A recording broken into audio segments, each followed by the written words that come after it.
Ini sebetulnya awalan dari dunia perangguran saya di tempat jemuran. Di sini tempat jemuran.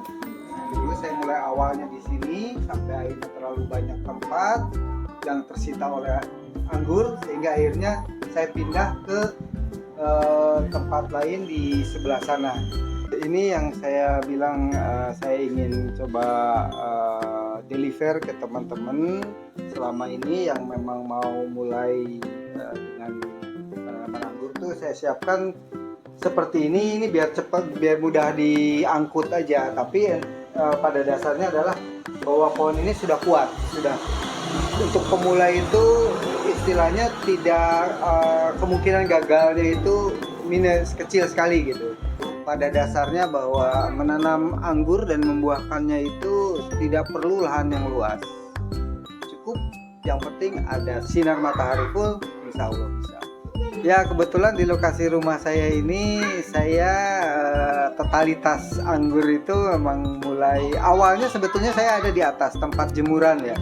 Tempat jemuran saya mulainya itu dari sana, dari beberapa pot, tabulan pot. Tapi kemudian setelah makin tertarik, tempatnya makin kurang, saya diprotes, tempat senamnya kehabisan, akhirnya saya berkembang ke di sebelah kebetulan ada tanah kosong, saya manfaatkan untuk bikin GH. Itu yang tadi kita lihat di kebun. Buku alhamdulillah sudah ada di Gramedia ya. Ini buku ini sebetulnya buku sederhana, populer lah, tetapi pada intinya di sini sudah cukup menurut saya sih sebagai pemula bisa untuk memulai menanam anggur dan membuahkannya. Alamat di Surya Praja Permai, Blok A4 nomor 9, Pemda Kabupaten Cibinong. Nama kebunnya Grape.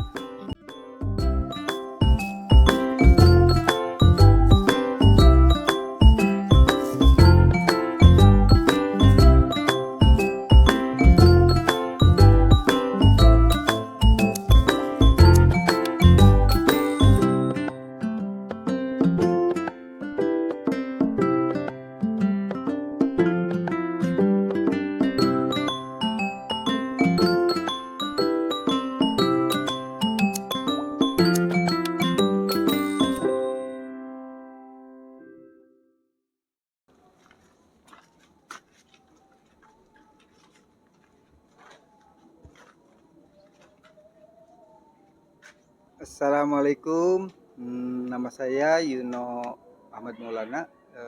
Saya hobis di anggur. Kerennya sih saya pengangguran, tapi pengangguran yang bahagia. Pertama kali saya kenal jatuh cinta dengan anggur itu tahun 2021. Waktu habis pensiun, saya merasa bahwa harus ada satu kegiatan yang kira-kira memang bisa bikin enjoy, terus juga ada cuannya pasti ya. Dari situ saya melihat ada banyak teman-teman tetangga juga yang menanam anggur, cuma kelihatannya anggurnya kecil-kecil gitu. Nah, terus kemudian saya mulai tertarik dengan anggur, belajar di YouTube. Dan September saya mulai gabung dengan komunitas. Rasa penasarannya makin menjadi-jadi. Terus akhirnya saya mulai menanam di bulan Oktober. Saya dapat 2 bibit kiriman dari saudara saya, asalnya dari Nganjuk ya waktu itu. Bulan Maret berbuah. Dari situ kemudian saya merasa bahwa sebetulnya menanam anggur yang manis impor itu nggak ribet, sama sekali nggak ribet, dan tidak perlu ada lahan luas, perlu keahlian khusus dan sebagainya. Dari situ kemudian makin menggebu-gebu jatuh cinta saya. Jadi totalitas saya jadi pengangguran yang betul-betul pengangguran, berlanjut sampai suatu ketika seorang kawan menyarankan saya untuk membuat buku membuat buku yang pada dasarnya untuk menggugah teman-teman maupun peminat tanaman untuk menanam anggur di pekarangan rumah sendiri. Sampai saya bikin ini bukunya. Membuat anggur unggul rajin berbuah. Buku sederhana ini sebetulnya apa ya? Beranjak dari rasa ingin berbagi kebahagiaan. Tentunya berbagi kebahagiaan dengan pengalaman saya mulai menanam anggur belum 1 tahun, tapi ternyata bisa. Dan ini salah satu bukti, inilah yang ingin saya sharing kepada teman-teman, saudara-saudaraku semuanya, bahwa menanam anggur itu amazing. Nggak ribet sama sekali, asal ya pastinya kita tahu. Salah satunya misalnya kita jangan sampai salah varietas. Kemudian kita tahu bahwa khusus untuk terutama di Bogor ya, Bogor ini curah hujan, musuh anggur itu jamur salah satunya, hindari itu. Tapi tentunya anggur juga butuh sinar matahari, jadi sinar matahari full, tapi jangan kena hujan. Yang lainnya selain tentu saja media tanam yang memang harus bagus, kemudian poros seperti itu, semuanya bisa. Pak Yuno, boleh diinfoin nih, di sini ada total ada berapa varietas? Saya alhamdulillah sampai sekarang sekitar 23 jenis mungkin, yang tentunya yang genja. Ya, dari 23 tanaman ini, yang menurut Pak Yuno di kebun Pak Yuno yang sering berbuah? Yang paling sering berbuah itu akademik pastinya. Akademik itu paling sering berbuah karena kebetulan memang bibitnya paling banyak juga. Terus kalau saya sih sebetulnya ikon saya sih paling suka dengan Anuta ya. Oh, Anuta. Anuta itu wah, menurut saya tuh asik banget gitu, rasanya maupun ininya.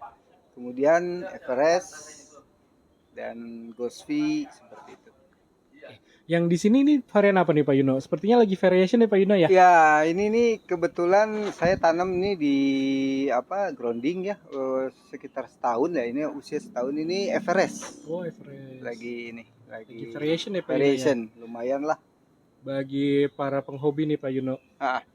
Boleh nggak diinfoin medianya? Kayak ini medianya nih cukup ini ya Pak Yuno ya.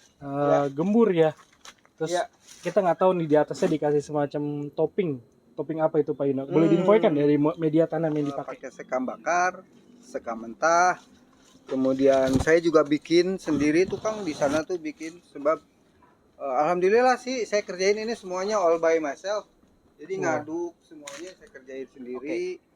Komposisinya itu kayak saya bikin media tanam itu dari sekam mentah, sekam bakar, kemudian humus bambu. Saya kasih pasir halus. Saya kasih topping kohe yang sudah difermentasi. Kemudian saya tutup lagi dengan humus bambu dan daun-daun bambunya gitu. Tujuannya sih salah satu juga untuk mengurangi penguapan ya, juga untuk merangsang si akar supaya cepat naik. Dan ternyata memang bagus.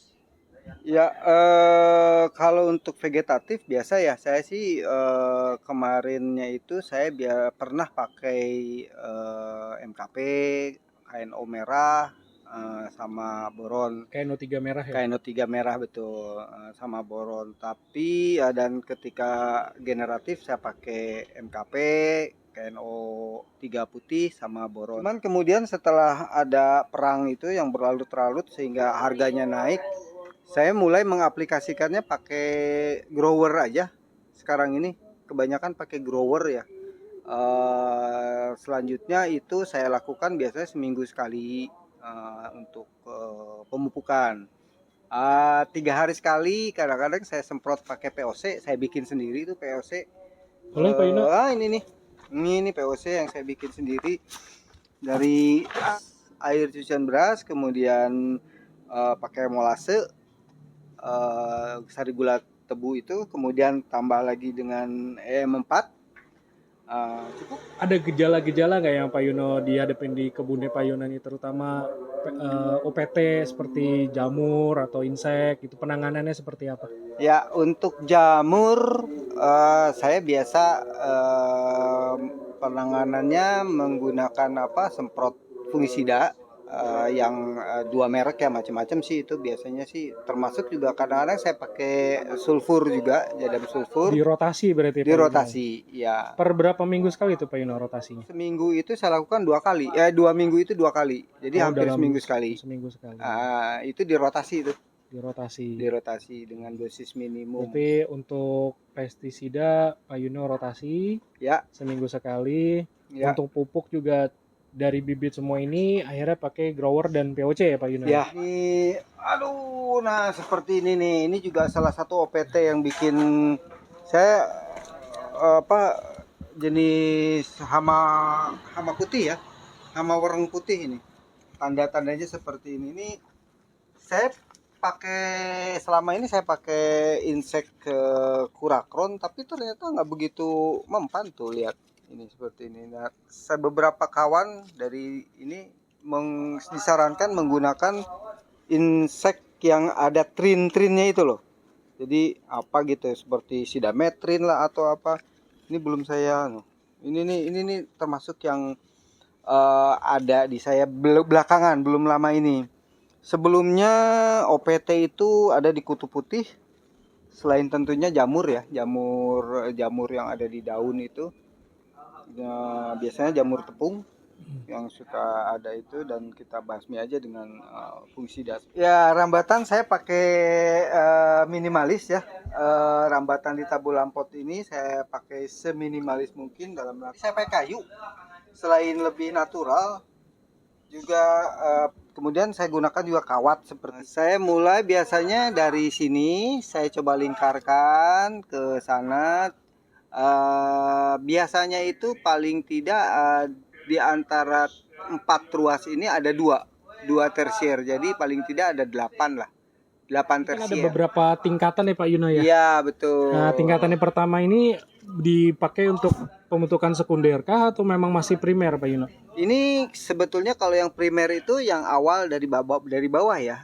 Selama itu berdasarkan literasi sih begitu ditekuk ini sebetulnya sudah jadi sekunder. Cuma dulu itu sayangnya ini kena jamur Kang. Ini nih kena jamur jadi daunnya rontok semua. Akhirnya dia tersiernya nggak tumbuh. Kemudian saya kembangkan, makanya ini sebetulnya salah satu contoh yang kurang baik ya. Kalau menurut saya sih ini ada sampai kosong seperti itu. Nah, untuk supaya jangan kosong makanya saya lingkar lagi seperti itu. Rata-rata sama Kang, antara 8 gitu lah. Rata-rata saya cobain untuk bikin satu pot itu minimum 8 tersier. Jadi teman-teman, ini adalah salah satu sosok contoh ya. Ketika beliau pensiun, beliau masih semangat untuk menanam. Salah satu kegiatan positif di masa-masa pensiun ini harus dicontoh juga bagi teman-teman yang memang menjelang pensiun gitu. Kenapa? Karena ini kegiatan yang sangat positif. Hasilnya ada, kita juga bisa berbisnis dari sini. Pikiran lebih tenang mungkin ya. Ya, tidak perlu lahan yang luas. Harus yang menjadi inspirasi mungkin bagi teman-teman. Ya. Jadi sebetulnya pasti menanam anggur itu tidak perlu lahan luas. Ya, contohnya ini di tempat sesempit ini bisa dan bisa sampai berbuah. Betul. Kenapa? Kemarin beberapa saya pernah posting juga. Kenapa tanaman anggur ini jadi tanaman yang sangat cocok untuk urban farming ya? Karena dia estetika dan mempunyai nilai ekonomis tersendiri. Ketika lahan kita sempit di rumah, ketika menanam jenis yang lain nih buah-buahan, kita akan kebingungan gitu Pak Yuno. Kalau anggur, insya Allah tidak akan kebingungan. Daunnya bagus, buahnya eksotik, dan nilainya tentu sangat tinggi nilai buahnya. Aduh, yang jadi pesannya. Betul sekali. Dan ini satu-satunya anggota di KPABR yang sudah meluncing buku ya. Betul sekali.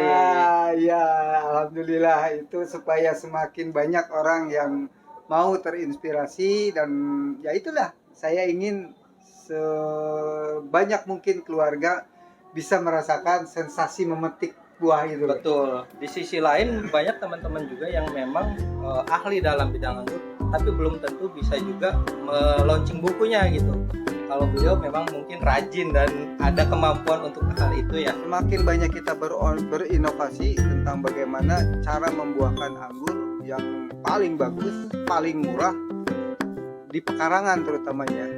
Itu harapan ke depannya itu makin banyak orang akan tertarik, dan saya sih berharap 10 dari 100 keluarga Indonesia itu bisa merasakan sensasi memetik buah anggur di rumah sendiri. Itu target saya. ABR Jaya, jaya, jaya.